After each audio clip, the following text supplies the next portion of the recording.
Thanks all of you. Thanks viewers for joining us, whether you're joining us through Zoom or you're joining us through the YouTube. Today on the panel, we have a set of very eclectic speakers. We have people from the industry. We have people like Aanchal Jain, who has been skilling a large number of people, bringing them onto the corporate side. We have Mr. Jagmohan Rishi, who actually leads the L&D function for one of the leading pharmaceutical companies of the world. We have Professor Manjula Chaudhary, who has been an administrator, an academician par excellence. And we have Professor Nafees Ansari from Aligarh Muslim University, who has seen the student life cycle from a very close quarters. He has been with academics for very, very long and handled with different portfolios. I'm sure we're going to have a very exciting discussion today. Just as I start, just to set the context right, we all know that because of this COVID-19, we all are seeing one of the greatest workplace transformations of our lifetime, for sure. The workplace has been already started getting disrupted owing to technology, digitalization, automation, machine learning, artificial intelligence. All of this is something that we heard about a few months back. But owing to COVID-19, I think some of these changes have started getting accelerated. Right? Along with that, we are also seeing a lot of regulatory cleanup, which is being done by the government at this point in time. We are seeing increase of domestic consumption. We are seeing the rise of entrepreneurship. Amidst all of these confusion that's all around us, my question to you, Mr. Rishi, is that what, in your opinion, is your expectation from the universities of the future? When we talk about University 4.0, and I've been hearing complaints from several corporates who keep on coming and saying that universities have not come up to their expectations. What is your expectations from universities? How should they prepare the students of the future? You are on a mute, sir. Thank you very much, Shantanu, for asking initiate question and being opening batsman. Let me start with this, that I hope everybody is safe and sound in this COVID scenario, in this pandemic. My experience in the past has been a mixed experience. I mean, I have dealt with the universities and colleges, taking the summer trainees and, placing them in different departments. So let me not take the names of the universities, but my experience has been the mixed batch, that some of the universities, they prepared them very well with the hands-on experience, with the projects which are relevant with respect to, for example, I'm taking of digital marketing and the learning and development and the business development part. They have very good experience, and the moment they come to the organization, the turnaround time for being productive to the organization is pretty short. So they start, they gel within the departments very easily, and they are able to, understand the organization's key result areas and the key deliverables at a very short period of time. Of course, a lot of other parameters are there about the organization's readiness, the systems and processes, also how they onboard the new joiners. But I'm talking from the university point of view. So there's a lot of responsibility coming from the universities, that they prepare the students in such a manner that they have whatever line they are picking it up. Just let me share with you that, let us say, in case of pharmaceuticals, so people should have a thorough understanding of the pharmaceutical industry or the healthcare industry and what is currently going on. For example, I mean, COVID has literally pushed all the corporates into digitization. So are the students equally having good knowledge about digitization? Digitization is a very large subject in itself, but do they have basic understanding of what digitization is? Because today students are pretty well aware with respect to Facebook marketing, WhatsApp marketing, Instagram marketing. But with respect to when it comes to the integrated ecosystem of digitization, these should be an important subject within the universities, and they can do a lot better when they join an organization. And they will be welcomed in the department because they can do some kind of reverse mentoring also in the process. So this is something. Now this is about the good part of it, but there have been some very, very, not so good experiences in the past when we had taken up some students from the institutes, and we had some specific expectations from the students, but they did not had the domain knowledge of the subject, particularly life sciences, and which resulted in the turnaround time to be little longer, and a lot of efforts and complaints from the business heads and the stakeholders. So Mhm. which led to branding, wrong branding of the universities and institutes. So we never returned to those institutes. So this is something which is expected, that whether number one, you are giving the right kind of projects, whether you are having right kind of curriculum, and when who's taking the curriculum is very, very important. Having a Completely. curriculum, designing the wireframe of a curriculum is very easy job, but very, very important is who's taking the curriculum. Number two, are they having hands-on experience of that curriculum and practical examples of it curriculum? This is very, very important. So that is something which has to go hand in hand. At the same time, have regular interfaces with the industry experts, because they give the real life examples. Mhm. What is happening in the industry. Really, thank you so much, Mr. Jagmohan. And you have actually started a fiery debate. I can bet on this. Uh, my next question would be to you, Professor Chaudhary. Uh, Evidently, today's youth are tired of degrees which does not lead them to jobs.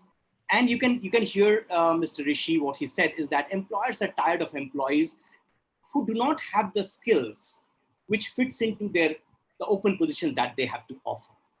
In this new world, actually, where soft skills matter more than hard skills, where curiosity matters more than intelligence, where intangible assets matters more than tangible assets.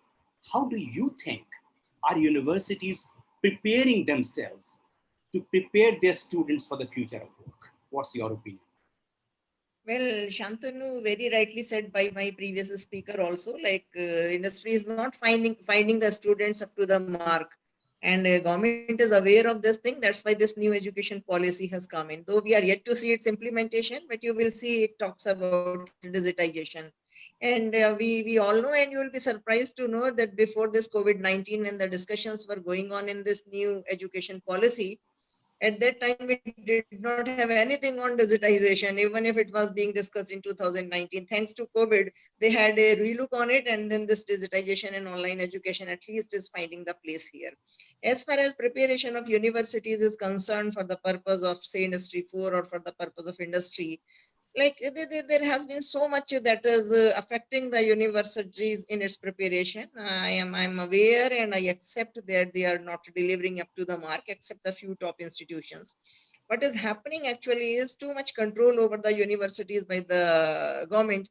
Even they cannot decide whether to conduct the exam or not to conduct the exam. They have to look forward to what the government says or what the Supreme Court says. We are all waiting for today's judgment so that we can just move ahead.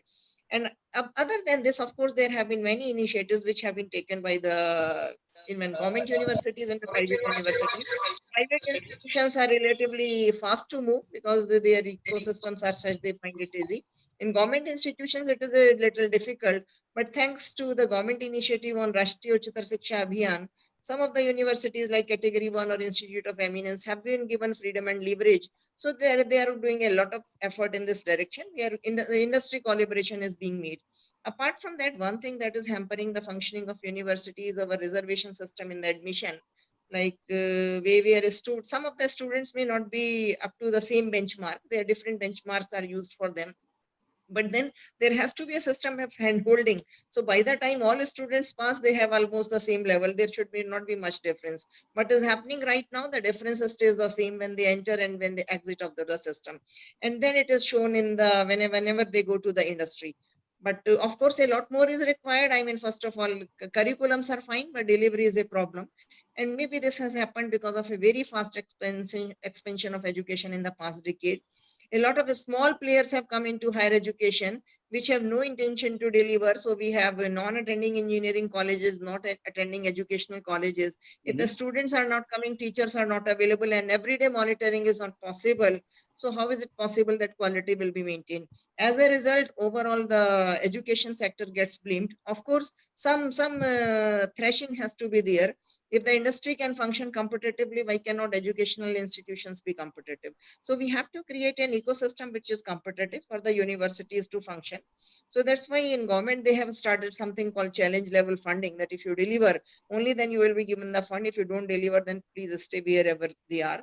So a system of accreditation has started. So industry can find out from what level of institutes they are getting the students or their potential employers.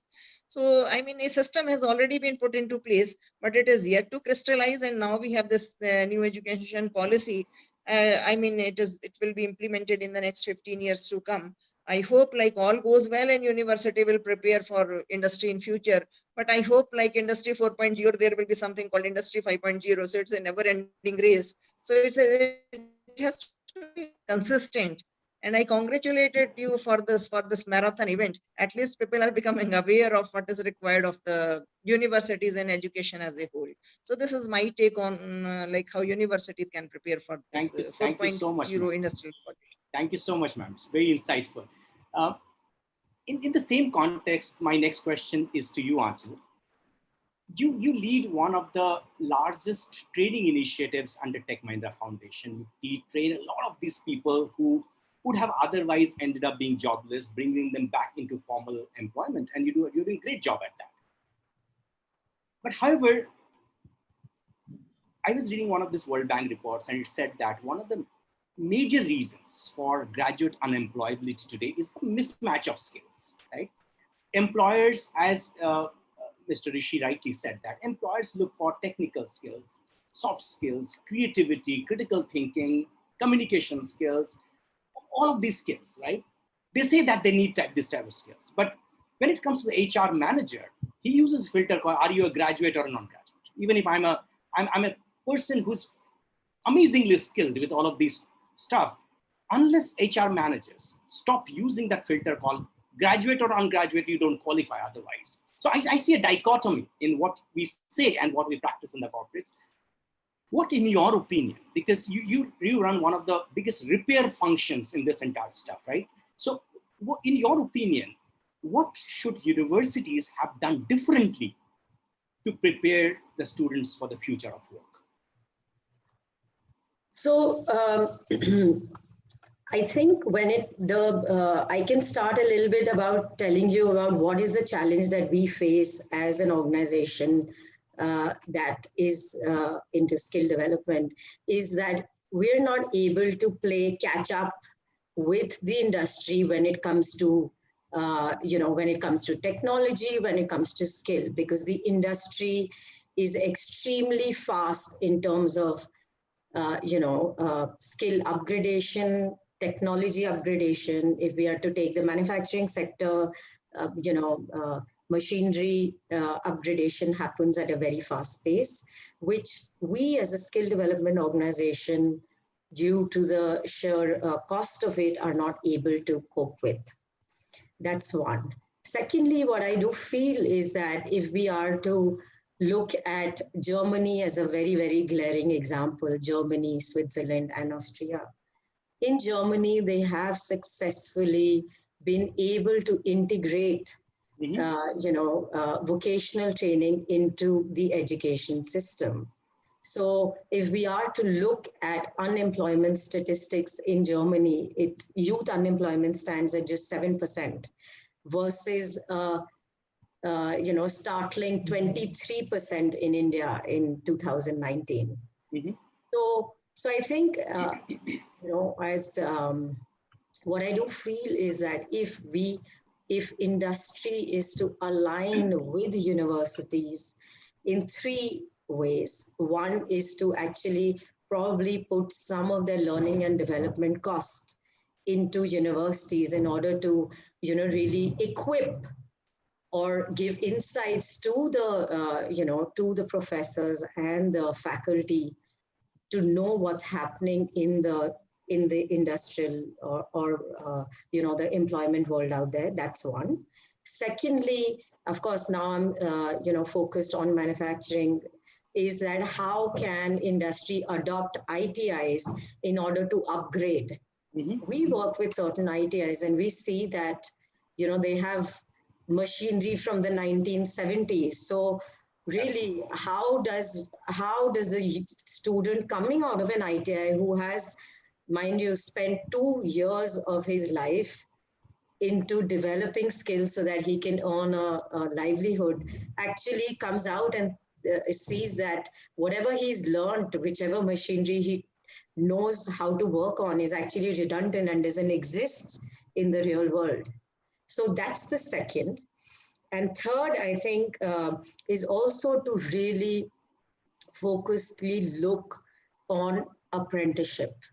So we do know that India has an apprenticeship model, which is very well-meaning, but when it comes to implementation, it's not really been able to go as far. And if we are to look at internships seriously, I think even the industry stands to benefit, because there is a huge hiring cost that the industry takes. And then there is a cost of hiring actually the wrong person on that job. Absolutely. So just to put into perspective, we look at the ITS BPO sector. The attrition is over 50% in retail, ITS, BPO, and hospitality. That's what I think. Thank you so much, Aanchal. And you brought a very, very pertinent topic, and hence that leads to my next question to Professor Ansari.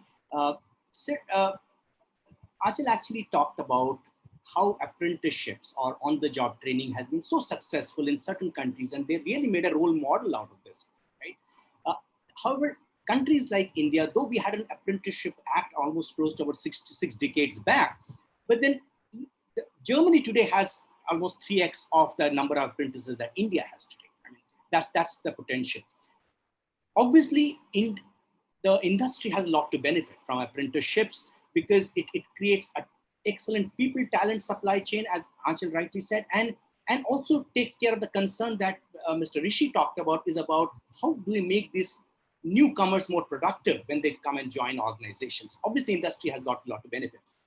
From a university perspective, though I saw a notification or a guideline coming from UGC a few days back, but then, do you think Indian universities are ready to embed apprenticeship inside their degree programs? Are we genetically ready? Is that DNA exist within us as universities? Are we ready for that sort of a flexibility? What do you think, sir? Good afternoon to everyone. And first of all, I will congratulate you, Shantanu, for having this a very, very fruitful and very effective event that you are organizing the whole day. And I'm extremely thankful for you to give this opportunity to me.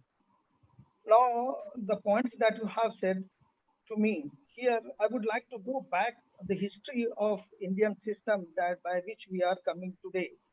We know that in the beginning we had an agricultural sector where more than 70% of the Indians were in the agriculture areas. Our economy and every system was based on agriculture. So our focus were basically on the growth of the agriculture. When we go the first 5-year plan or second 5-year plan, we find that the focus was there in agriculture. At the same period, the Western countries, you are talking about Germany and France and other countries which we called it developed countries, they are focusing on industries.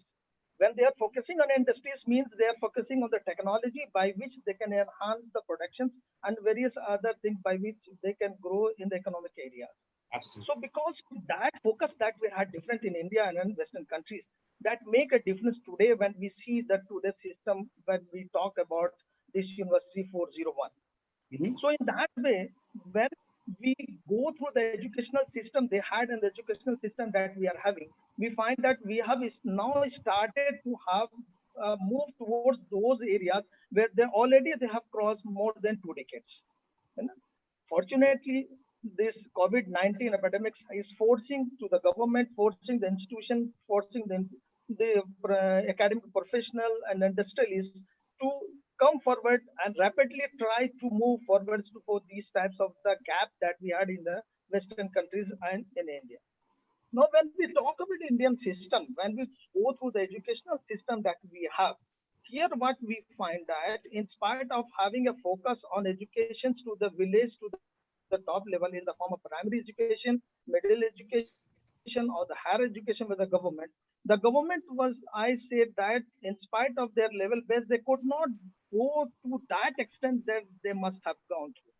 One of that, we say that the constant of the funds that has been available. Now, you see that in the new education policy, they now say that they will have a good amount of the money in the form of GDP growth, that is the 6%, that will be given for the economy. And then when you go to compare the Western countries, you see that they have started off having that much amount of money from much back. So that is not the one of the area that we can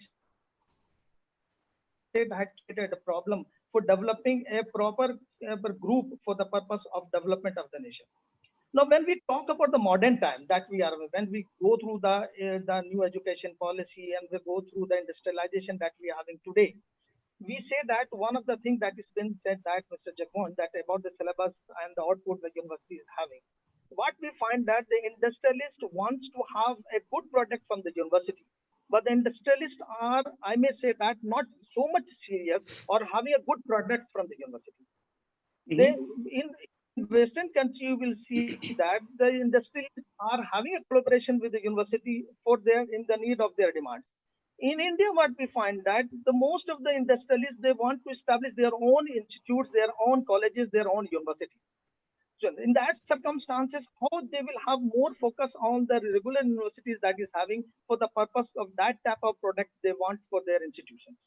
So the syllabus, if it is prepared by the university, by the professors, surely that will not be up to the mark that is required by the industry.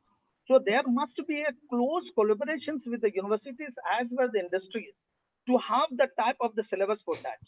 When the syllabus is prepared, we know that being a professor, I know that if the syllabus I am having in my hand, that means I will also find to be very new to the content which is there. So I need some types of the study, I need some types of the training. So before starting the syllabus, there is a need of collaboration of the professional in the form of an academician to the industry. So they may be trained first, then only they come to the university and teach the students to give that type of the product that is required by the industry. Now, I 100% agree with the Manjula Chaudhary, what she said about the system of the functioning of the education by the government in the form of regulations. Even you know that till date we are not sure that whether we will start our examination or not. If we want to start any of the courses, we have to get the prior approval by the government, and that approval takes so much of time with number of the problem that it becomes a problem for us. And those people who are having initiatives in the mind to go fast to that area, that skill or that intention has been killed. So there is a need of some changes in the system of the universities by giving a full autonomy in the area of the syllabus, in the area of the content, in the area of the teaching, and various other areas. And particularly when we talk about the technology, you know that technology needs huge amount of the money for the development. The constraint of the money that we are having today, that is the major problem. How can we come forward? Even we want to buy some computers that not need so much of money. For that purpose, there is a huge paperwork has to be done. The fund is required, which is not able sometimes. Then that will be a major problem for the institution if this system goes on. So my view is that it is very necessary that India must come forward. And what the new education policy has said that they will create a separate body for the purpose of the fund in the form of a grants body. You know? If that grants body is really interested and wants to have some changes in educational system, they must go through the demands of the universities and they try to fulfill this demand. Then only we can shift our system of education from teaching to the learning that is required to the industry. Thank you so much, sir. And you actually started a very, very pertinent debate, and two important points that you made here. Definitely one is accountability of the industry, and second thing is also talked about financing. And I would wait for Rishi to join in because I had a question specifically for him. But until the time he joins in back, Manjula ma'am, I have a question for you. One thing is for sure that the industry has been speaking loud and clear that India has suffered very long due to this mindset of one size fits all. Once standardization, too much of standardization of education has not served the purposes for all of us. Education is an organic process. You know it so well, ma'am, because you have been handling students for decades now. Every single learner is different. Education has to appeal to the interests, the curiosity, to the motivations, to the competencies of each single learner. Most educators, most policymakers make this mistake of trying to fine tune the system little bit, thinking that someday they will get this harmony working fine, absolutely fine. But this has never worked. This has never worked in the world ever. I was told that in the United States, because once there was US is very well known for a very huge amount of dropout rates of students among schools. So they created a separate set of schools called alternate schools. These alternate schools used to focus only on dropout students. So they used to bring those dropout students back into schools and look at each single student, what their interest was and why did they drop out, and ensure that they create educational programs which matches his interests. Okay, and using the right pedagogy, they started engaging this set of students now. And these two schools have seen an upwards of 98% retention rates. Compare it with close to about 45-50% retention rates in the regular schools. And yet these schools are called alternate schools, right? That's the fallacy of the stuff. Now, in this new world where standardization is not working, how are universities gearing up to handle this sort of a new world of education? Well, Shantanu very rightly said, everything is so straight-jacketed and it is not working. Everyone is aware of it. But unfortunately, again and again, we are given another jacket to wear.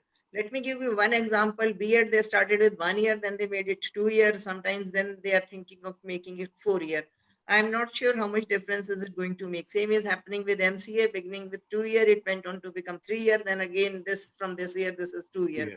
I mean, so much of change is happening. Students are also confused, like why they have to waste 1 or 2 year by being in the different batches.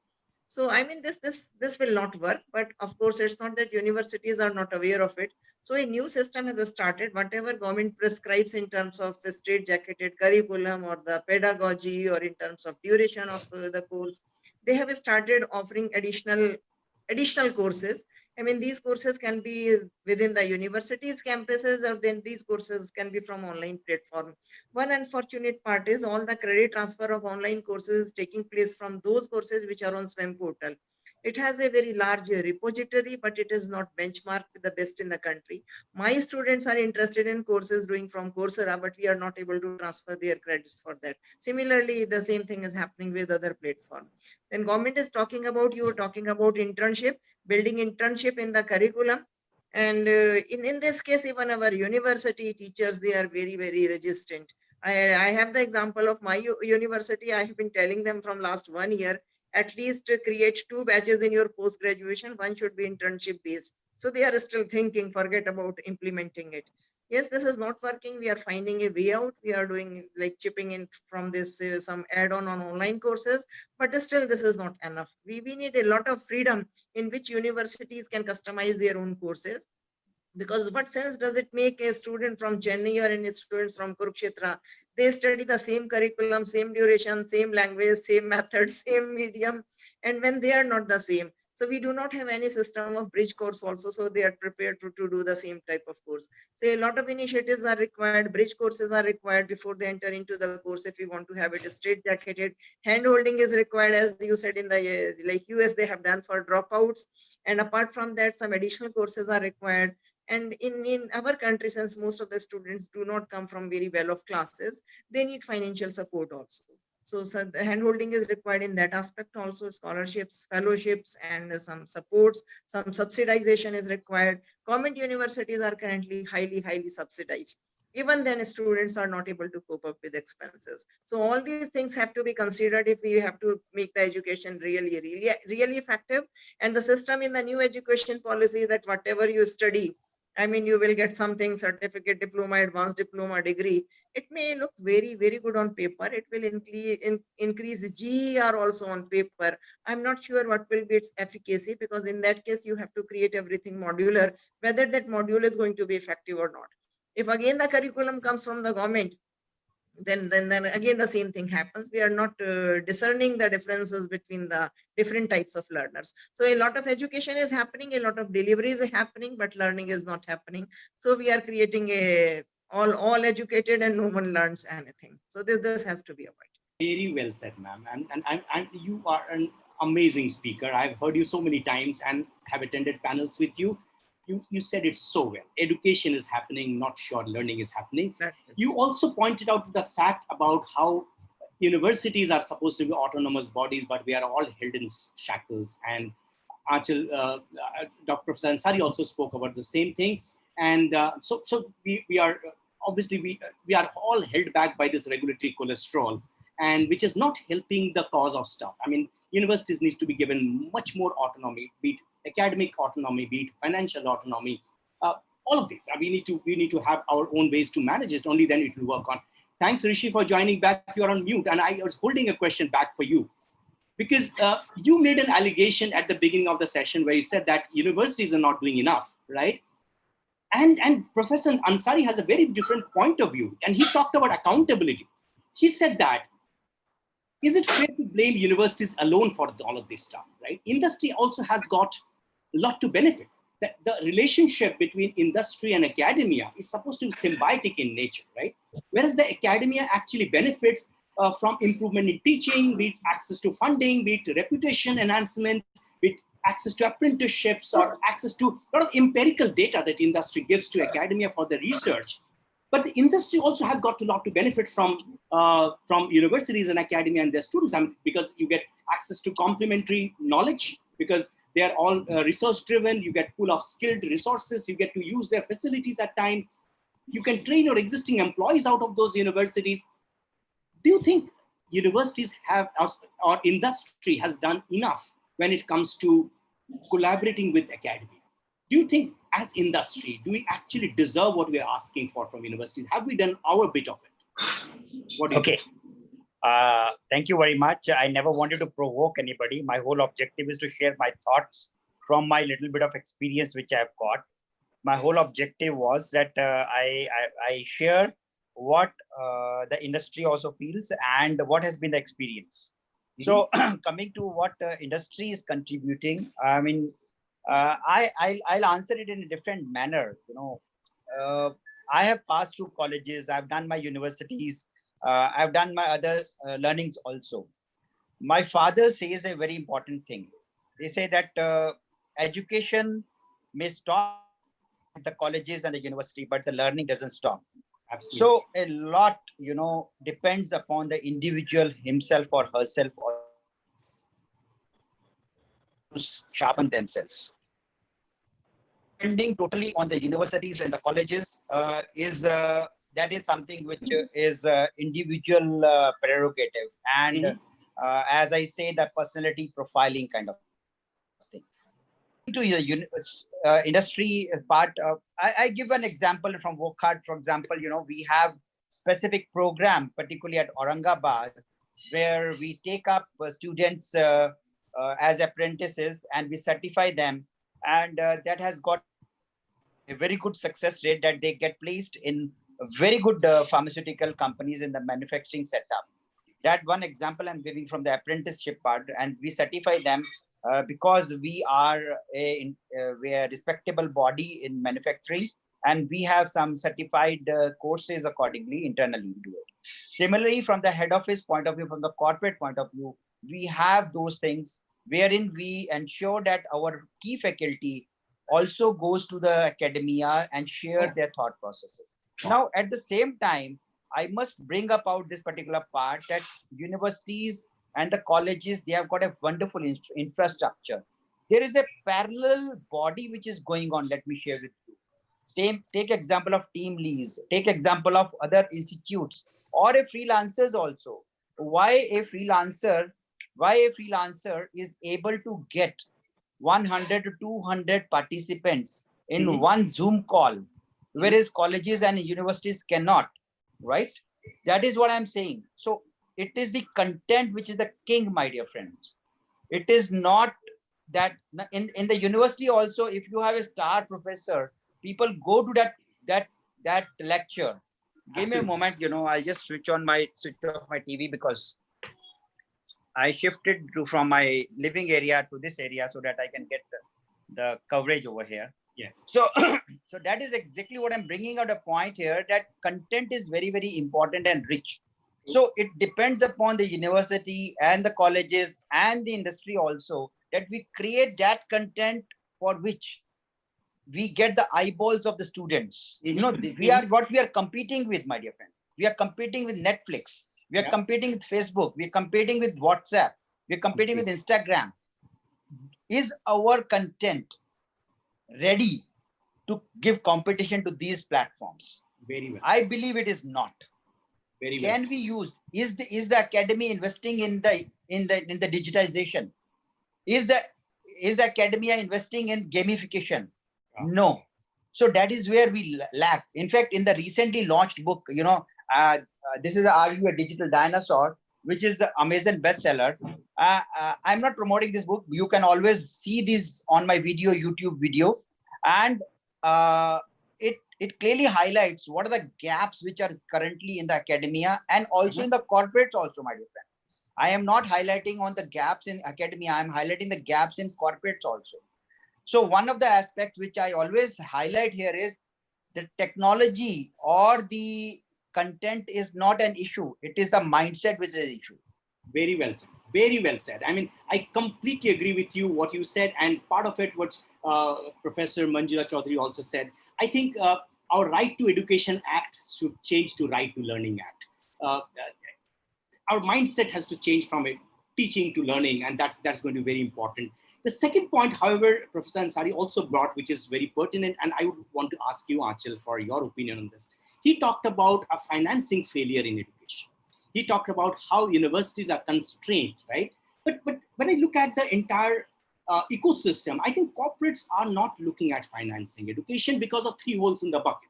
You train the person, that person doesn't join you. You train the person, that person joins a competition. You train the person, that person joins you, not productive. He doesn't want to finance that. Financing institutions don't want to finance training till the time the student actually has a job. The students are not willing to pay for the courses, they're willing to pay for a job. And obviously government financing is not bringing in accountability. In a situation like this, in your opinion, what role can industry play in plugging some of these gaps in financing of education?